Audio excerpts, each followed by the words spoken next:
আজিৰ তাৰিখত মাইক্ৰ'ছফ্ট কোম্পানীৰ নাম নুশুনা বা নজনা মানুহ হয়তো কোনোৱে নাই। কম্পিউটাৰটো অপেন কৰাৰ লগে লগে উইণ্ডোজ বুলি যিখন স্ক্ৰীন ওলাই আহে, ইয়াতেই মাইক্ৰ'ছফ্টৰ পৰিচয়। মাইক্ৰ'ছফ্ট পৃথিৱীৰ সকলোতকৈ ডাঙৰ ছফ্টৱেৰ আৰু কম্পিউটাৰ অপাৰেটিং ছিষ্টেমৰ এটা বিখ্যাত কোম্পানী হয়। মাইক্ৰ'ছফ্ট কোম্পানী আৰম্ভ কৰিছিল বিল গেটছ আৰু পল এলেনে। আচলতে মাইক্ৰ'ছফ্ট কোম্পানীৰ প্ৰথম আৰম্ভণিৰ আঁৰৰ কাহিনী হৈছে এখন মেগাজিন। 1975 চনত আমেৰিকাৰ পপুলাৰ ইলেক্ট্ৰনিক্স নামৰ এখন মেগাজিনৰ কভাৰ পেজত এল্টিয়াৰ 8800 নামৰ এটা কম্পিউটাৰৰ ছবি প্ৰিণ্ট হৈছিল। আৰু মেগাজিনখনৰ কভাৰ পেজত কম্পিউটাৰটোৰ ফটোখন দেখি বিল গেটছ আৰু পল এলেনে ভাবিলে যে ভৱিষ্যতে পাৰ্চনেল কম্পিউটাৰৰ ডিমাণ্ড যথেষ্ট বেছি। এল্টিয়াৰ 8800 কম্পিউটাৰটো আজিৰ কম্পিউটাৰৰ দৰে নাছিল। এল্টিয়াৰ 8800 কম্পিউটাৰটোত সকলো ধৰণৰ বস্তু ব্যৱহাৰকাৰীয়ে নিজে এছেম্বল কৰি ল'ব লগা হৈছিল, অৰ্থাৎ কীবৰ্ড, মনিটৰ আদি নিজে লগাই ল'ব লগা হৈছিল। প্ৰথম অৱস্থাত এই কম্পিউটাৰটোৰ কোনো ছফ্টৱেৰ নাছিল।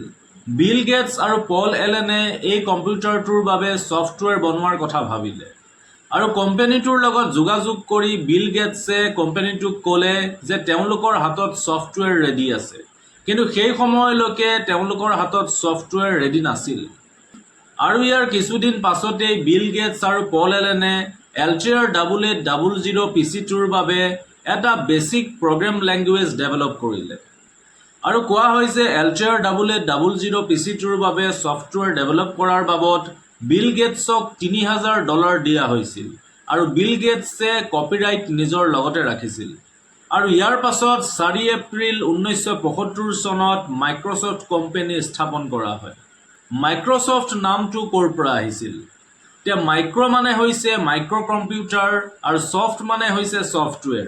গতিকে দুয়োটা শব্দ একেলগ কৰি মাইক্ৰ'ছফ্ট দিয়া হৈছিল। কিন্তু প্ৰথম অৱস্থাত মাইক্ৰ' আৰু ছফ্টৰ মাজত এডাল হাইফেন আছিল আৰু পাছলৈ এই হাইফেনডাল উঠাই মাইক্ৰ'ছফ্ট দুইটা শব্দ একেলগ কৰি দিয়া হৈছিল।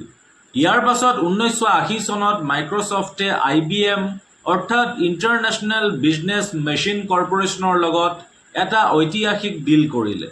1980 চনত IBMে নতুনকৈ নিৰ্মাণ কৰা পিচিৰ বাবে অপাৰেটিং ছিষ্টেম বিচাৰিছিল, কিন্তু সেই সময়ত মাইক্ৰ'ছফ্টৰ হাতত অপাৰেটিং ছিষ্টেম নাছিল আৰু সেইবাবে মাইক্ৰ'ছফ্টে এটা সৰু অপাৰেটিং ছিষ্টেম কিনিলে।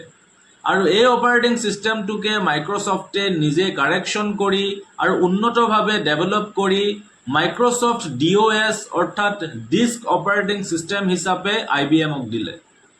আৰু মাইক্ৰ'ছফ্টে MS DOSৰ কপিৰাইট নিজৰ লগতে ৰাখিলে। MS DOS এটা কমাণ্ড লাইন অপাৰেটিং ছিষ্টেম আছিল। কম্পিউটাৰক কমাণ্ড দিবৰ বাবে কীবৰ্ডৰ জৰিয়তে টেক্সট কমাণ্ড টাইপ কৰিব লগা হৈছিল আৰু ই কেৱল ছিংগল টাস্কিঙৰ বাবেহে ডিজাইন কৰা হৈছিল। আৰু ইয়াৰ পাছত 1985 চনত মাইক্ৰ'ছফ্টে প্ৰথমবাৰৰ বাবে উইণ্ডোজ 1.0 লঞ্চ কৰে আৰু উইণ্ডোজৰ এই ফাৰ্ষ্ট ভাৰ্চনটো বহু বেছি পপুলাৰ হৈ পৰিল। ইয়াৰ পাছত উইণ্ডোজ 3.0, উইণ্ডোজ 95 এইদৰে উইণ্ডোজৰ কেইবাটাও ভাৰ্চন আহিল আৰু পাৰ্চনেল কম্পিউটাৰৰ জগতত মাইক্ৰ'ছফ্ট এক অভিন্ন অংগ হৈ পৰিল। আৰু ইয়াৰ পাছত 1990 চনত উইণ্ডোজৰ বাবে প্ৰথম MS অফিচ অৰ্থাৎ মাইক্ৰ'ছফ্ট অফিচ লঞ্চ কৰা হ'ল। আৰু মাইক্ৰ'ছফ্ট অফিচ লঞ্চ কৰাৰ লগে লগে সমগ্ৰ পৃথিৱীতে ইয়াৰ ডিমাণ্ড বাঢ়ি গ'ল। 90 দশকত উইণ্ডোজ আৰু মাইক্ৰ'ছফ্ট অফিচৰ অধিক সফলতাৰ বাবে বিল গেটছ বহু বছৰলৈকে পৃথিৱীৰ সকলোতকৈ ধনী ব্যক্তি হৈ আছিল। বিল গেটছে মাইক্ৰ'ছফ্ট কোম্পানী প্ৰতিষ্ঠাৰ বাবে আৰু বিজনেছৰ বাবে হাৰ্ভাৰ্ড ইউনিভাৰ্চিটিৰ পঢ়া আধাতে এৰি দিছিল।